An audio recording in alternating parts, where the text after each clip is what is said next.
வானிலை ஆய்வு மைய அறிவிப்பு தொடர்பான அண்மை செய்தியை பார்த்துக் கொண்டிருக்கிறோம். வங்கக்கடலில் வரும் 15ஆம் தேதி காற்றழுத்த தாழ்வு பகுதி உருவாக வாய்ப்பிருப்பதாக வானிலை ஆய்வு மையம் தெரிவித்திருக்கிறது. அண்மை செய்தியாக பார்க்கிறோம். தென் தமிழக கடலோர மாவட்டங்களில் இன்று லேசான மழை பெய்வதற்கான வாய்ப்பு இருப்பதாகவும் வானிலை ஆய்வு மையம் கூறியிருக்கிறது.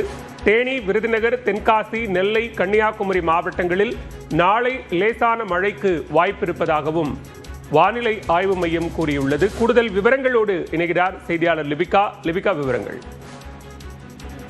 பாலவேல், தமிழகத்தை பொறுத்தவரை கடந்த ஒரு வாரத்திற்கு மேலாக நகரின் பல்வேறு பகுதிகளிலும் அதிக வெயில் என்பது வந்து கொண்டிருக்கும் நிலையில் தொடர்ச்சியாக தற்போது வளிமண்டல மேலடுக்கு சுழற்சி என்பது தென்கிழக்கு வங்கக்கடல் பகுதியில் நிலவுகிறது. இதன் காரணமாக வருகின்ற 15ஆம் தேதி வாக்கில் காற்றழுத்த தாழ்வு பகுதி உருவாகக்கூடும் என வானிலை ஆய்வு மையம் தெரிவித்திருக்கின்றது. இதன் காரணமாக தமிழகத்தில் அடுத்து வரக்கூடிய தினங்கள்ல ஓரிரு இடங்களில் லேசான மழைக்கு வாய்ப்பிருப்பதாக தெரிவிக்கப்பட்டிருக்கின்றது. குறிப்பாக 17 மற்றும் 18 ஆகிய தேதிகளில் தமிழகம் மற்றும் புதுவை, காரைக்கால் பகுதிகளில் லேசான மழைக்கு வாய்ப்பிருப்பதாக சென்னை வானிலை ஆய்வு மையம் தெரிவித்திருக்கின்றது. மற்ற மாவட்டங்களை பொறுத்தவரை தேனி, விருதுநகர், தென்காசி, திருநெல்வேலி மற்றும் கன்னியாகுமரி ஆகிய மாவட்டங்கள்